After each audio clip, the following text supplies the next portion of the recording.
Sekarang saya baru paham sih mas, kenapa orang kaya itu nggak mau. Karena mentor saya bilang, ada satu perkataan, kalau kaki kamu tidak naik satu tangga rumah, saya tidak akan mau nolong kamu. Naikin dulu kakinya ke tangganya, baru saya bantu. Setelah kita pintar menghasilkan uang, tugas kita selanjutnya adalah memperbanyak uang. Ini nih mas, kalau misalnya ada orang indis ekonomi, jujur aja ya mas ya, orang Indonesia itu banyak yang kaya mas. Nggak pernah tahu cara bekerja Allah itu bagaimana, mengabulkan apa yang kita inginkan. Jangan ukur matematikanya Allah. Yang harus kamu ukur adalah perbanyak bahagiamu, perbanyak rasa syukurmu. Sudah berapa banyak rasa syukur yang kamu ucapin hari ini?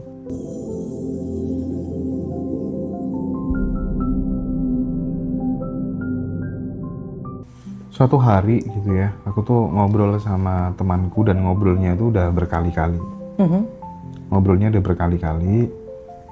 Aku tuh pengen membangkitkan kesadarannya dia bahwa berapapun gajimu, sepanjang kamu masih takut sama uang, kamu nggak suka traktir teman, ngeluarin uang hanya untuk dirimu sama keluargamu, kamu tuh akan susah take off secara kemakmuran gitu. Itu mau nggak mau tuh harus kamu latih, kamu harus punya nyali. Prinsipnya kamu harus punya nyali gitu. Dan aku pun cerita gitu. Aku tuh bahkan sering loh, 1 bulan tuh bakar uang tuh kadang sampai 70, kadang sampai 100 pun pernah, itu nggak ada orang tahu. Itu tuh latihan nyali aja gitu. Dan kamu sekarang tahu sendiri gitu. Aku progresku secara finansial oke, nggak ada masalah, tapi aku bener-bener latihan. Tapi itu mentah gitu. Jadi kayak ngomong bolak-balik gitu ya. Tapi dia kan tapi gimana gitu. Gimana Masokis ya? mas. Nah itu tuh Masokis mas. orang yang kayak gitu diapakan ya? Atau ya udahlah, berarti memang dia Biarin aja mas. Cukup 3 kali aja. cukup 3 kali aja. Cukup 3 kali mas. Karena memang ya kita sayang, tapi ya rasa sayang kita tidak bisa disampaikan ya buat apa? Terkadang rasa sayang kita itu menjadi racun mas. Jujur aja ya mas ya. Saya sebagai motivator kayak gini, belum tentu loh mas, saudara saya bisa menerima apa yang saya ucapkan. Oke. Belum tentu sahabat saya bisa mendengarkan apa yang saya sampaikan. Karena image kita di hadapan mereka itu adalah kita yang dulu, bukan kita yang sekarang, bukan profesi kita, bukan ilmu kita. Itulah kenapa sangat-sangat sulit memberi wejangan kepada sahabat, teman, keluarga. Ya kita kan kasihan ya, makanya kadang ngasih tahu Yes, kan karena mas. kasihan kan. Bahkan ketika saya ngasih nasihat sama orang tua dengan cara yang baik dan sopan, masih dikatain, Allah, kamu tuh lahir dari perut saya yang besarkan kamu, terus kamu mau ngatur saya. Ah, coba mas. Makanya agak sulit. Pernah kejadian kayak gitu mas. Dan saya sampai bilang kepada orang tua saya tidak bermaksud untuk mengatur. Mamaku sayang. Masih pakai kata sayang. Ini adalah jurnal love letter. Surat cinta mas. Jadi saya dengan lemah lembut, karena kan orang tua ya mas ya. Iya betul. Yang teman juga kayak gitu mas, yang mungkin sudah mencoba 3 kali, ya udah enough mas. Enough mas. Selesai. Kalau misalnya memang tidak mau mendengar ya sudah. Sekarang saya baru paham sih mas, kenapa orang kaya itu nggak mau. Karena mentor saya bilang, ada satu perkataan, kalau kaki kamu tidak naik satu tangga rumah, saya tidak akan mau nolong kamu. Naikin dulu kakinya ke tangganya, baru saya bantu.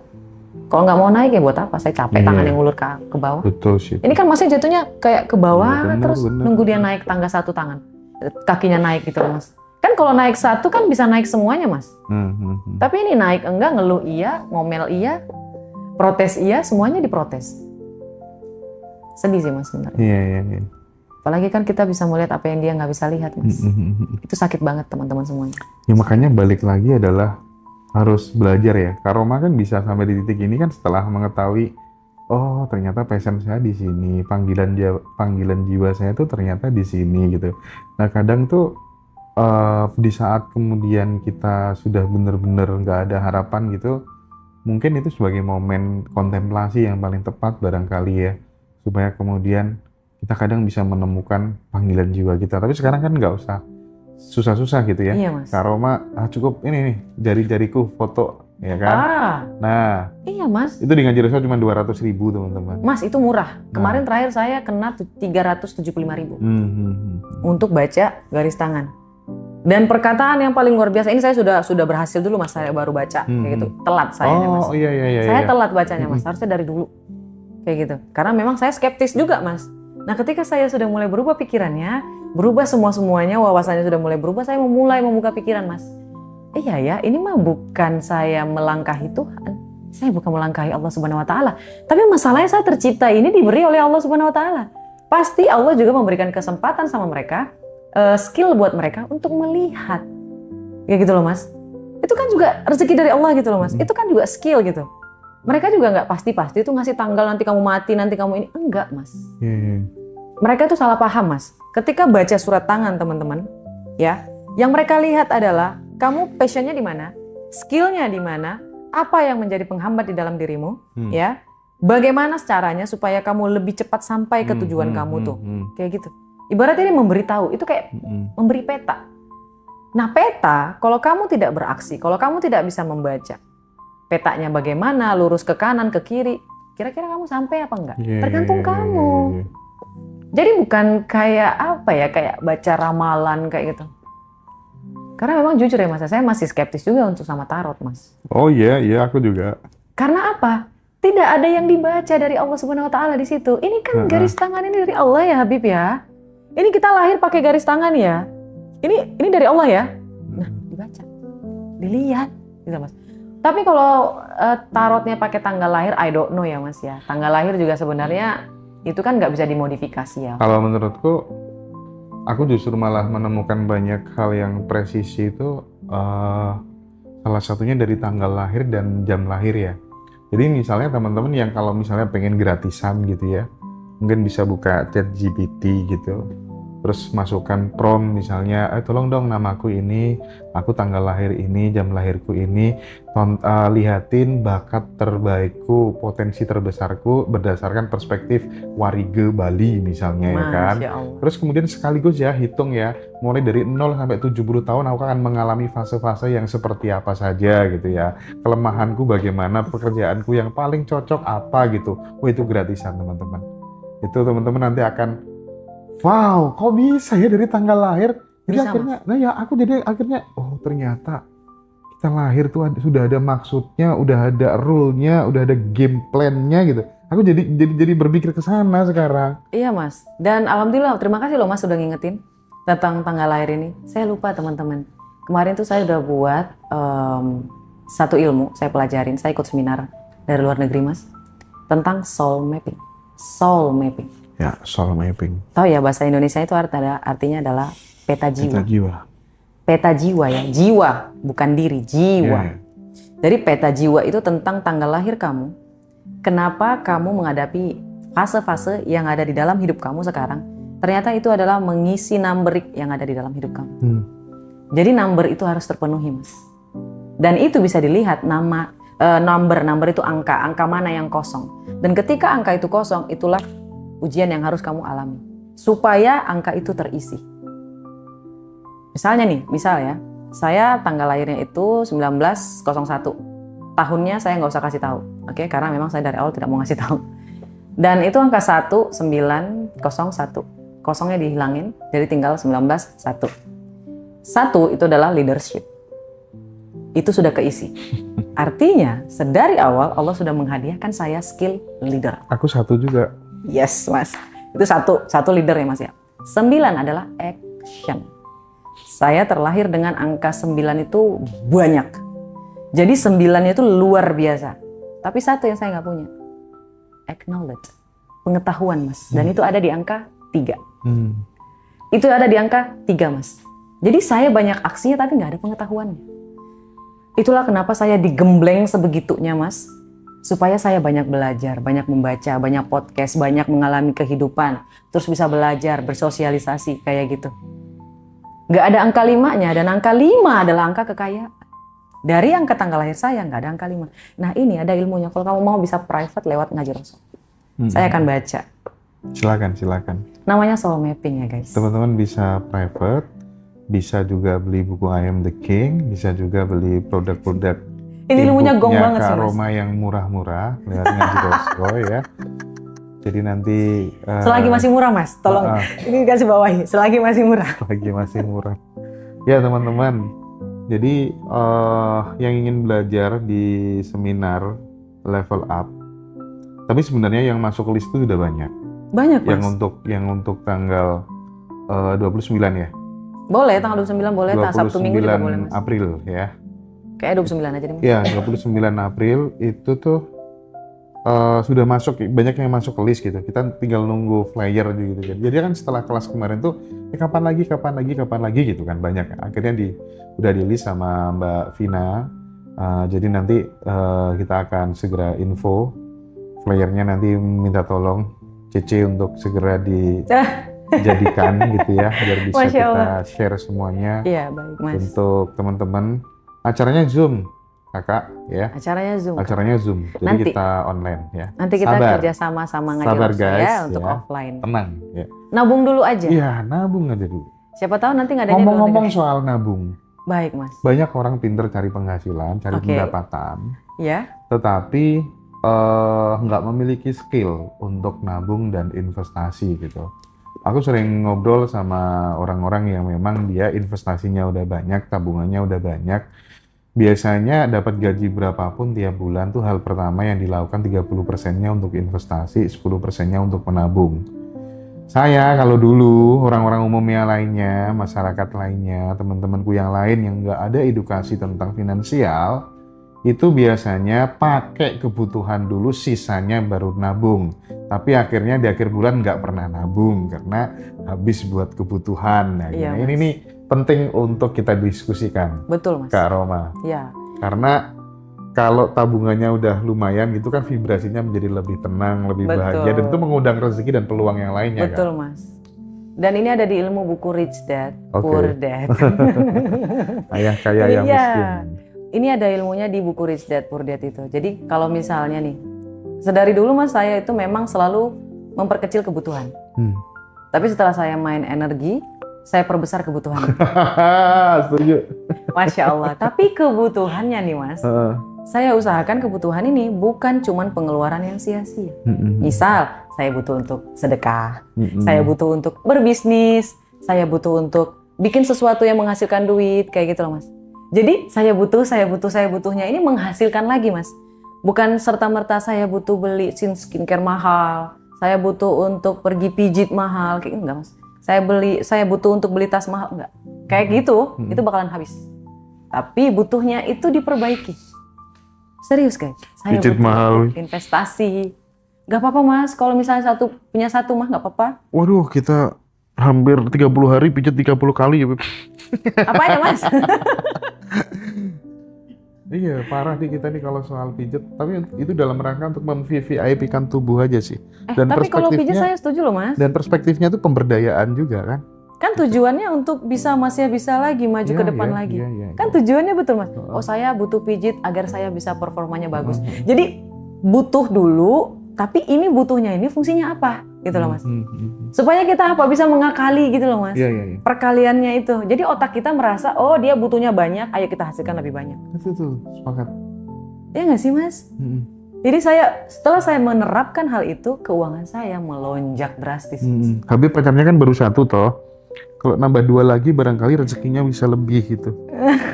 Kira-kira. Mas tolong ya, nanti didengar sama pacarnya. Gak boleh ikut lagi ya, Beb ya. Nambah enggak, kurang iya. Ya Allah ya Rabbi. Terus ada lagi tuh, Mas, kemarin tuh ya. Mungkin teman-teman bakalan relate ya. Setelah kita pintar menghasilkan uang, tugas kita selanjutnya adalah memperbanyak uang. Ini nih, Mas. Kalau misalnya ada orang indis ekonomi, jujur aja ya, Mas ya. Orang Indonesia itu banyak yang kaya, Mas. Ya, tapi kurang orang yang bisa dipercaya. Sebenarnya banyak banget orang yang mau investasi terhadap suatu bisnis, Mas. Tapi kita kekurangan orang yang bisa dipercaya gitu loh, Mas. Dan orang-orang yang punya banyak duit ini, Mas, mungkin yang menengah dulu ya, Mas, yang nggak usah terlalu gede. Yang menengah ini bingung mau investasi kemana. Siapa yang harus dipercayai? Dimasuk di bank kadang suka ya. Kayak gitu sebenarnya, suka Mas. apa? Ya begitulah mas. Suka hilang Iya, ya? soalnya kemarin teman saya habis ditipu kan. Tapi ya udahlah. Pak Putu alhamdulillah. kemarin berapa? 1,8 miliar ya BRI ya? Bajingan ya BRI itu. Oh masya Allah tabarakallah. Wah Mas Hendra mau diganti 10 kali lipat itu mas. Biasa aja ya mas ya, kalau hilang terus kita menganggap ya Allah ya Rabbiku, mudah-mudahan itu bisa tersebar kemana-mana untuk jadi sedekah. Dibalikin mas. Kayak kemarin saya ditipu kan mas 3 juta tuh. Sebenarnya 3 juta mas. Alhamdulillah sekarang Iya. ikhlasin guys. Ikhlasin biar dia yang rezekinya seret. Nah, kemampuan, skill untuk pengampunan, untuk memaafkan gitu ya. Bahkan kemarin kita ngobrol ya sama salah satu temen gitu ya. Jadi dia fokus hidupnya tuh, silakan kamu sakitin separah-parahnya aku nggak akan pernah membalas gitu. Bahkan dia itu salah satu kebahagiaannya adalah ketika melihat orang-orang di sekelilingnya, teman-teman baiknya itu bisa naik level gitu. Dan dia bahkan nggak ngurus mau dia punya uang berapapun gitu. Yang menentukan kebahagiaannya tuh pokoknya dia seneng melihat teman-teman bahagia dan dia nggak pernah susah. Misalnya kayak saudaranya mau operasi, uang nggak ada gitu. Tiba-tiba langsung dia bilang ke tanah gitu, engkau mamaku gitu ya, engkau papaku gitu ya, bumi dianggap sebagai ibunya dia, langit dianggap sebagai papanya dia. Aku mau adikku ini operasi bayar 100 juta gitu. Tiba-tiba Karoma 1 menit setelah dia bilang kayak gitu, ya ada orang telepon lagi di mana, gini. Oh ini adikku mau operasi, butuh berapa? 100 juta, gini. Terus akhirnya langsung ditransfer cash dan aku ditunjukin WA-nya. Nggak usah pikir balikin ya, mudah-mudahan adiknya lekas sembuh gitu. Jadi hidupnya tuh dipenuhi dengan blessing seperti itu, tapi bukan tanpa sebab. Karena dia selalu memikirkan, pokoknya tuh melihat orang lain bahagia itu bener-bener dia sangat bahagia. Aku belajar banyak kemarin tuh. Saya juga Ya ampun. Mudah-mudahan saya bisa ketemu ya sama perempuan atau Iya, laki mas? perempuan. Perempuan? Wow, masya Allah. Siapa namanya mas? Besok lah kita ini ya. Miss Ya. Beruntung. Itu luar biasa banget. Itu tuh Keren itu mas. Wah, keren ya. Sebenarnya ada 3 ilmu ya mas ya. Bukan 3 ilmu.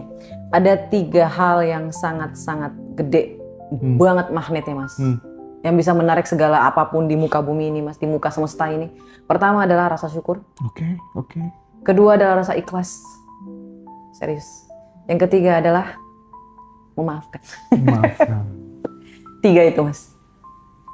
Ikhlas, syukur, memaafkan. Itu luar biasa.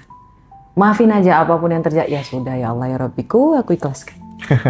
Pasti yang terbaik akan datang. Oh, segala sesuatu yang udah terjadi itu terbaik gitu ya kira-kira ya? Iya mas, saya kan kemarin juga diusir dari rumah sebenarnya mas. Oh iya? Tapi kalau saya nggak diusir, saya nggak bisa jadi high Roma. Iya. Kalau saya nggak jadi Gojek, soul mapping saya mas, angka saya tidak akan terpenuhi di bagian sosialisasi. Angka saya nggak ada angka 2 mas. Sosialisasi saya nggak ada, tapi diperbaiki di Gojek. Iya. Jadi Allah itu perencana terbaik, oke? Allah itu perencana terbaik dan Allah tahu apa yang kamu butuhkan. Allah itu memberi apa yang kamu butuhkan, bukan apa yang kamu inginkan. Tapi bukan berarti karena Allah perencana terbaik kamu nggak merencanakan apa-apa loh ya?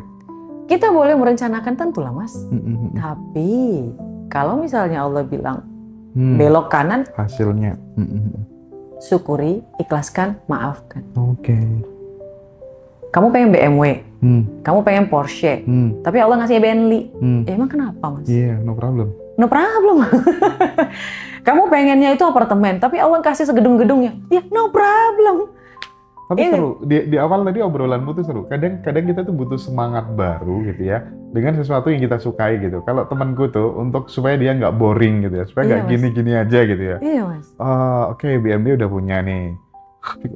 Apalagi ya, langsung dia nekat biar punya challenge gitu kan. Iya. Oke, Lexus langsung beli beneran gitu. Jadi dia selalu kayak gitu. Itu oke kah? Atau menyesuaikan dengan ya udahlah pokoknya tingkat polanya orang beda-beda atau gimana menurut Mas, Kak Roma? saya suka orang kayak gitu mas. Gitu ya? Apapun. Saya suka orang yang suka koleksi. Karena saya mikirnya kayak gini mas, apa yang dia lakukan sampai dia bisa gitu loh koleksi gitu loh mas. Saya penasarannya malah di situ. Doa apa yang dia ucapin sama Allah, perkataan apa yang dia ucapin sama Allah sampai Allah kasih bilang, kamu Lexus belum punya nih. Kamu Mercedes belum punya nih. Oh, Bentley belum punya nih. Oh, McLaren belum punya nih. Kebayang gak sih Mas? Saya justru penasaran, ini orang mikirinnya apa tiap hari Mas? Sebelum dia mau tidur, dia pikirin apa Mas? Makanya saya udah bilang teman-teman semuanya, ketika bangun tidur, ketika mau tidur, ini saya penasaran sekali apa yang dipikirin sama orang kaya ini Mas. Yang dua ini loh Mas. Sama orang yang kolektif itu kan Iya. ekonomi uangnya, cash flow-nya pasti bagus loh Mas. Seru, iya. Apa yang dia pikirin gitu loh Mas. Tapi tentang teman-teman semuanya ini bukan tentang uang. Sekali lagi ini bukan tentang uang, tapi kayak seneng aja gitu loh bisa beli sesuatu yang kita sukai. Ya nggak sih Mas? Tapi penting ada semangat baru ya Beb ya. Iya. Iya bener sih. Kebahagiaan orang itu beda-beda. Mungkin nggak relate. Nggak bisa gitu. digeneralisir juga ya. Iya gitu, benar itu Mas. Tapi Sekarang seperti kebiasaan kita kalau ngonten sama Karoma tuh nggak lengkap rasanya kalau nggak ada sesi interaktif gitu ya teman-teman ya. oh isi. Silahkan sesi ini mungkin teman-teman boleh curhat, boleh tanya langsung ke Karoma. Boleh. Ya, monggo apapun pertanyaannya, menurutku Karoma cukup recommended untuk sebagai konsultan masalahnya teman-teman. Tapi jangan tersinggung ya. Aku suka pokoknya. Aku suka caranya menjawab pertanyaan, caranya memberikan solusi itu banyak yang relate ya. Silakan sahabat, apabila ada yang mau tanya langsung ke Karoma, kami persilahkan. Karoma gimana supaya minum dulu ya Karoma ya? Enggak apa-apa Mas. Karoma gimana supaya pikiran tetap selalu yakin soal rezeki kalau kerjaan dan lain-lain sedang nggak baik-baik saja. Nah, itu mungkin aku tambahin kayak gini juga. Karoma gimana supaya aku tetap bisa beli mobil yang baru meskipun penghasilanku UMR misalnya. Nah, hal kayak gitu tuh hampir mirip sih. Ini penting untuk kemudian dibicarakan supaya jadi pelajaran juga buat kawan-kawan semua gitu, Kak.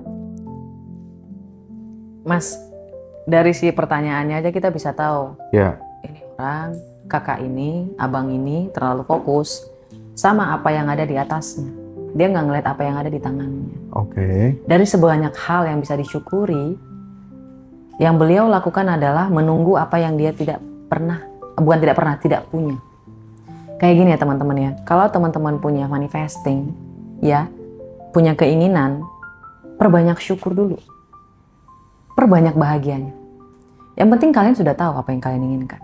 Ini bukan soal masalah uang, UMR kayak gajinya atau apapun, dia pengemis, dia pemulung.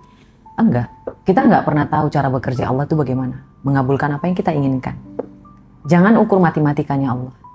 Yang harus kamu ukur adalah perbanyak bahagiamu, perbanyak rasa syukurmu. Sudah berapa banyak rasa syukur yang kamu ucapin hari ini? Ketika makan, ketika berdiri, ketika berjalan, ketika ngobrol sama teman, ketika narik nafas, ketika tidur, ketika punya baju bagus, ketika punya HP bagus, ketika punya anak yang bagus, anaknya comel, ganteng, kayak gitu. Coba dilihat dulu apa yang di tangan kita. Baru setelahnya, ya Allah bagus banget, mau tambah. Kan enak. Allah juga pasti, oh nah, ini, ya Allah, gimana? Gimana teman-teman? Tangannya di sini, kan ini nampung nih, dikasih sama Allah. Mau? Orang ngelihatnya juga kayak, gimana sih? Ya Habib ya,